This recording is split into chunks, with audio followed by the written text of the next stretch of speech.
Bien, bonjour Marc. Salut. Félicitations Merci. pour tes 2 nouvelles pelles. C'est cool, un changement de flotte de tes 2 1.7. En plus, maintenant, tu as une 302 qui va faire une autre grosseur pratique pour toi. Exact.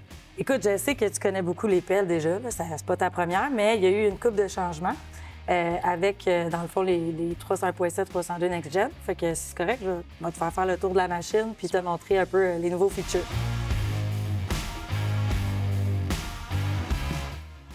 D'habitude, dans le fond, ta 301.7, elle vient avec le coupler manuel, avec la clé. Fait que ça n'a pas changé. D'accord. On a aussi les auxiliaires à marteau qui sont déjà posés. Puis, tu as ton pouce ici. D'ailleurs, est-ce que ton pouce il était du bon côté sur les 2 machines? Oui.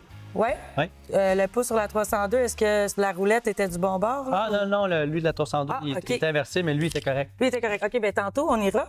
Puis c'est le fun parce que les Next Gen, on n'a pas besoin de flipper les hausses. OK. Fait qu'on va pouvoir juste aller dans le moniteur puis le configurer comme tu l'aimes. Parfait. Fait que c'est parfait. Super. Ensuite, ici, je voulais te remontrer, bien ça, dans le fond, c'est toujours la même chose là, dans nos Next Gen depuis 2019.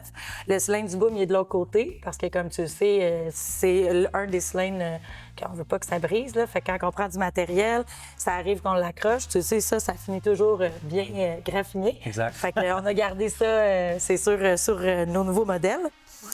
L'autre chose ici, ça, c'est quand même très le fun parce que, vu que tu en as eu d'autres, tu vas voir l'avantage qu'on a fait. On a rajouté des œufs pour les oreilles. OK. Fait que là, dans le fond, juste dans ton entretien, t'assurer que les gars, ils les graissent bien à toutes les 10 heures. Parce que quand on les graisse pas, on met pas d'huile, après ça, ils sont jamais, puis on a de la misère à les flipper. Là. Fait que quand tes tracks sont plus grandes, ben là, tu vas avoir plus de facilité à Super. C'est bien extensionner tes oreilles. Ouais. C'est une bonne idée.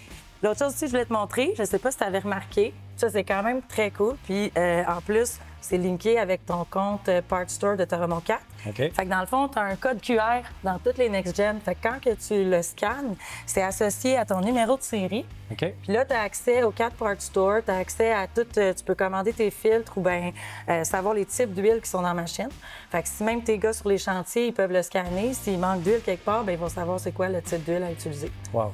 Puis aussi, tu peux le linker, comme je t'ai dit, avec ton 4 Part Store. Fait que tu peux tout commander en ligne, super efficace puis vraiment rapide. Vraiment. Ouais. Fait que dans le compartiment moteur, comme tu le sais, tout est accessible indépendamment. Fait que tu as vraiment le filtre à l'huile qui est là, le filtre à fuel qui est là, Prestone, puis ton petit filtre à air en 2 portions. Oui. Tu sais qu'ici, tu as un petit truc pour enlever l'excès de poussière. C'est important de le nettoyer régulièrement pour s'assurer là, qu'il reste en bon état. Puis bien ici, sur le côté, tu as ton petit radiateur avec où est-ce que tu vas mettre le diesel. Oui. Puis aussi, ça, j'ai oublié, on va retourner de l'autre côté. Un petit feature, dans le fond, ton huile hydraulique, ta tank à l'huile, est cachée en arrière de ça. Fait que c'est le seul panneau qu'il faut que tu enlèves les bottes, mais ici, tu as une petite penture, dans le fond, fait qu'il va flipper. Ouais, la raison pourquoi Caterpillar l'a mis là, c'est pour éviter qu'il y ait des gens qui se trompent puis qui vont remplir, mettre d'autres choses que de l'huile hydraulique dans le système. Fait que comme ça, c'est un type de protection. Parfait. Mais notre système hydraulique est scellé, fait que tu prends des tests d'huile régulièrement dans tes entretiens, puis tout va bien aller. Je voulais te faire remarquer, bon, comme on t'avait décidé, là, vu que c'est les mêmes pins, on avait un 20 pouces puis un 24 à dents. Oui. Par contre, comme tu vois, là, il y a des trous en arrière. Tu as aussi des side cutters qui viennent avec nos boquettes. OK. Dans le fond, les trous en arrière, ça s'appelle des tapers pour empêcher le matériel de coller. Fait que quand tu creuses dans de la glaise ou bien dans un matériel comme très, très mouillé, ça l'empêche de coller dans le fond du bucket et ça le permet de décoller. Ah, wow. Fait que ça, c'est surtout pour les petites pelles. Les plus grosses, ils n'en ont pas besoin là, de la configuration, mais c'est dans le fond, toutes les boquettes à dents, ils ont leur ça. taper en arrière. OK. Ouais. Puis tu as le bucket à fausser, dans le fond, qui est le même que pour la 1.7, Oui. qui est un 39 pouces avec le couteau soudé, dans le fond. Parfait. Fait que là, ici, dans le fond, pour la 302, si tu veux, tu peux aller à l'intérieur parce que je vais te montrer, dans le fond, là, on va faire un petit test, puis on va voir, je pense, ton pouce, il avait besoin d'être flippé. Oui. OK. Parfait. Fait que ça, bien, comme tu vois, dans la cabine, tu as autant de place que dans la 1.7. là. C'est un des features de nos nouvelles générations. Puis, si tu enlèves le manuel en arrière, tu vas gagner un petit 2 pouces pour te reculer, mais ça s'adapte vraiment là, selon la grandeur de tous tes opérateurs. Ah, c'est pratique. Puis, dans le fond, tu as aussi les petites pédales flip que tu peux flipper avec tes pieds.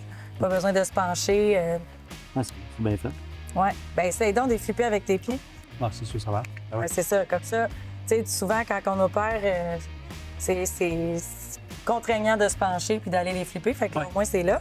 Puis, ben, comme dans le 1.7, là, ton auxiliaire de pouce, il est à gauche et ton swivel, il est à droite. Fait qu'on va partir la machine pour, dans le fond, ajuster ton pouce pour les favoris.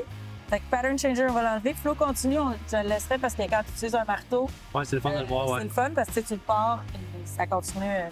C'est comme un cruise control pour work tool. Oui. Et si tu es déjà en pince, ça c'est bon. Ton débit d'auxiliaire est à 80 %. Si tu trouves que ton pouce, tu veux qu'il aille plus vite, moins vite, tu peux aller jouer dedans. OK. Ensuite, je vais juste aller te mettre la vitesse de...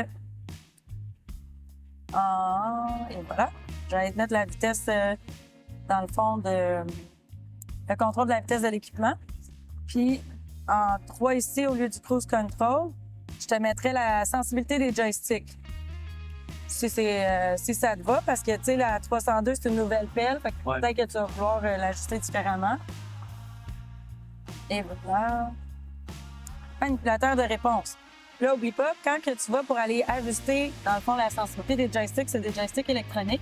Oui. Tout est scellé, le système, ben, comme tu sais, tu n'as pas eu de problème avec les joysticks du tout.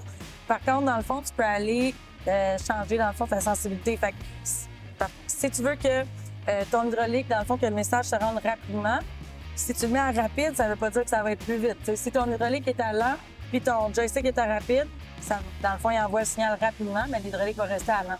Fait que t'as pas dans le fond, c'est vraiment selon la sensibilité quand tu opères que tu vas pouvoir aller l'ajuster. Fait que dans le fond, je peux ajuster le joystick et l'équipement, c'est deux affaires différentes. Oui, exactement. Fait que tu peux ajuster le débit, donc tu vas aller aussi modifier ta vitesse, puis tu peux ajuster ta sensibilité de joystick. Wow, c'est cool ça. Exactement, parfait. Nice. Ouais. Tu as aussi la flotte sur la blade, mais ça, je vais te le montrer dehors, là, comme les autres. Puis ici, tu as le petit keypad là, avec les shortcuts pour aller dans le moniteur. Parfait. Parfait. Fait que, écoute, est-ce que tu avais déjà essayé le mode Stick Steer? Non. Tu sais, celui sur le joystick, là, le petit bouton jaune. Non. Quand tu as des nouveaux opérateurs, s'ils l'utilisent pour les déplacements, bien, ça va économiser tes chenilles, l'usure de tes chenilles, parce que, bon, des nouveaux opérateurs, des fois, ils sont un peu plus rough. Fait que le mode Stick Steer, il balance tous les mouvements puis l'usure des chenilles. Fait que, Ben, je vais te montrer ça dehors. Super. Bon, fait que Marc, maintenant qu'on a tout regardé, on va aller dehors s'amuser un peu? Oui. Parfait. Super. Est-ce que tu avais d'autres questions sur la machine ou? Pas vraiment, mais j'ai remarqué les chenilles sont vraiment plus longues sur la 302 que la 1.7. Oui, fait que dans le fond, pour se rétracter, là, la 1.7, c'est de 3 pieds 3 à 4 pieds 3. OK. Puis la 302, c'est de 3 pieds 7 à 4 pieds 7. Fait que c'est sûr qu'elle va donner un peu plus de stabilité dans les espaces que tu vas pouvoir, tu sais, que dans le fond, elle va rentrer au lieu de la 1.7. Les chenilles rétractées, évidemment. Fait que tu as comme un 4 pouces de plus large sur la 302.